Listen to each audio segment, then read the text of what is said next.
Et donc nous voilà dans le cockpit de l'Agusta 189. Donc l'Agusta 189 c'est un hélicoptère de la classe des 8 tonnes 3 ou 8 tonnes 6 selon les équipements. Celui-ci étant 8 tonnes 6, c'est un hélicoptère en configuration VIP. Le 189 c'est un hélicoptère bimoteur mais qui a la particularité d'avoir une APU. Donc une petite turbine supplémentaire qui permet d'alimenter en électricité la machine lorsque les moteurs sont à l'arrêt et de démarrer les moteurs qui sont des moteurs un petit peu gourmands en énergie pour le démarrage. Les moteurs, il y a plusieurs possibilités, mais celui-ci est le plus courant, c'est la version avec les General Electric CT7 et la turbine APU, c'est une Safran. Il existe aussi en moteur tout Safran, mais c'est de loin pas la version la plus demandée. La version avec les CT7 qui sont les mêmes moteurs que le Black Hawk, hein, donc pas pour une idée, donc c'est légèrement moins puissant que dans le Black Hawk qui fait 10 tonnes, mais c'est la même turbine. C'est un hélicoptère qui est en avionique Rockwell Collins, contrairement au 139 qui est en Honeywell. Donc c'est évidemment IFR, single pilot, VFR, single pilot, bah, évidemment tout ça, ça va sans dire. Alors on va pas démarrer l'APU dans le hangar parce que sinon on risque d'avoir des petits problèmes et en plus on va devenir sourd, mais on va brancher le groupe de parc et on va pouvoir regarder un petit peu à quoi ressemble le tableau de bord. Alors la spécificité déjà c'est qu'il y a deux possibilités d'external power, AC en 115 volts ou bien l'external power en DC, celle que nous allons utiliser tout de suite.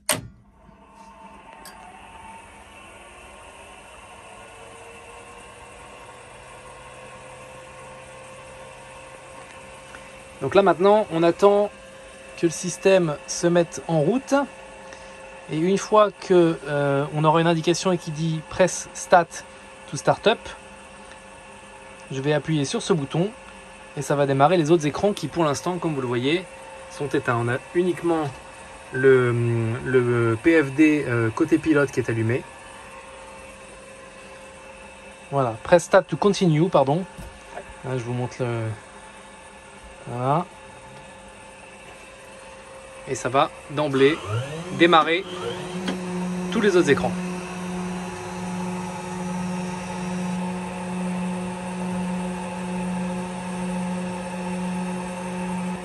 Alors côté pilote, on a la même chose côté copilote, hein. On a PFD, MFD, donc ça c'est assez, ça revient assez souvent dans les hélicoptères et comme dans les avions. Donc on a le PFD qui rassemble l'horizon artificiel, l'altitude, la vitesse, le petit système qui permet de savoir si le cyclique est centré. Hein, si je bouge le cyclique en arrière, on voit que ça devient ça vient en arrière. Si je le mets en avant, il est en avant. C'est important de démarrer le moteur avec le cyclique centré, sinon on fait des dégâts sur la tête rotor. La map, évidemment les températures, ça c'est ce qu'on appelle le Power Index. C'est un mix entre le couple, la température et ça va afficher le premier facteur limitant. Si c'est le torque, ce sera le torque et si c'est la température, voilà, il va s'aligner sur le premier facteur limitant pour indiquer quand on arrive dans la zone orange, savoir si on est limite ou pas. Donc il n'y a pas besoin de réfléchir, ça fait le travail à la place du pilote. Le radalt, hein, donc la hauteur par rapport au sol, la température extérieure. Bon, il y a évidemment plein de menus, on ne va pas détailler tous les menus là, ce serait très compliqué. Hein. La QT dure un mois, donc c'est pas l'idée de faire en une vidéo de 5 minutes l'ensemble. Là on a évidemment la page avec les températures. Et en fait ici j'ai une petite molette qui va me permettre d'aller chercher là-haut les systèmes. Et donc je vais chercher dans système et je vais aller chercher par exemple l'électrique pardon. Donc là on voit la génératrice, l'APU, tout le circuit électrique. On peut éventuellement aller chercher aussi l'hydraulique. Voilà. Donc on a tout le système hydraulique. Enfin bref, c'est vraiment une avionique d'avion de ligne. Hein. Il y a beaucoup de choses. La transmission. Voilà, avec les températures, ce qui est ouvert, fermé, le frein rotor, la boîte intermédiaire, la boîte du tail rotor, etc. Toutes les températures, etc. On revient sur la page PowerPlant, hein, donc voilà, donc avec tout ce qui est moteur.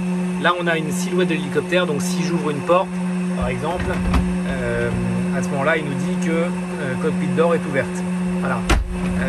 Il nous indique également qu'on est branché sur une arrivée DC.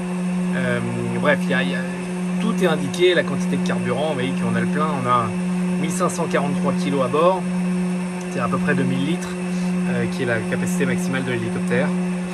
Donc voilà, après on a des FMS hein, qui sont assez classiques dans ce genre de machine, la commande du train d'atterrissage, le frein de parc, le panneau de démarrage des moteurs, le master batterie, la batterie principale, les externales, le panneau de contrôle pour le barreau, le point de décision, le radalt.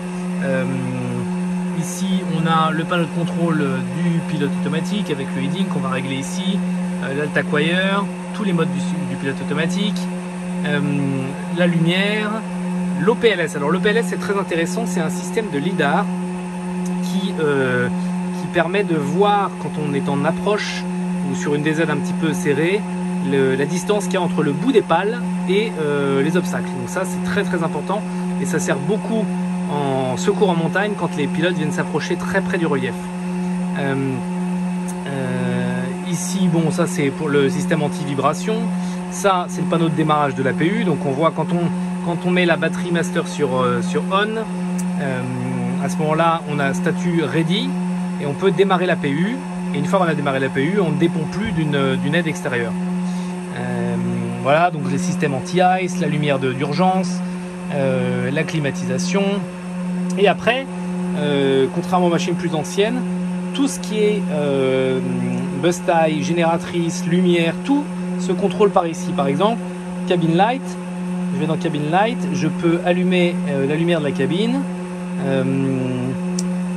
Voilà, je reviens, je peux aller voir par exemple si je vais dans menu divers caméra et j'allume la caméra du tel rotor et qu'ensuite je viens ici chercher caméra en vidéo, external caméra. Voilà, à ce moment-là, je vais avoir la caméra qui est dans la dérive et qui permet par exemple de voir les sorties moteurs. Par exemple, si on a une alerte de feu moteur, et ben c'est pas mal, ça permet de confirmer ou d'infirmer ce feu moteur avant d'éteindre le moteur avec les extincteurs qui sont là. Ce serait dommage d'éteindre un moteur qui fonctionne encore. Donc voilà, donc tout ça se contrôle par là. On peut couper la caméra, on revient dans le menu, donc tout est là, les électricités, les génératrices, le fuel, est-ce qu'on ouvre les X-Feed ou pas, bref, tout est contrôlé par ce menu, même les wipers, etc. Bon, alors les wipers, évidemment, on a un bouton ici pour déclencher, mais l'activation ou la désactivation, c'est là. Il n'y a presque plus de breakers. Au plafond, on a quelques breakers essentiels, mais on n'a plus aucun switch. On a juste le frein rotor.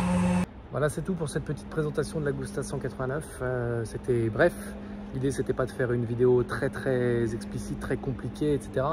L'idée, c'était juste de donner un petit aperçu de cette machine malheureusement trop rare et qu'on aimerait bien voir un peu plus souvent. J'espère que ça vous a plu et à bientôt.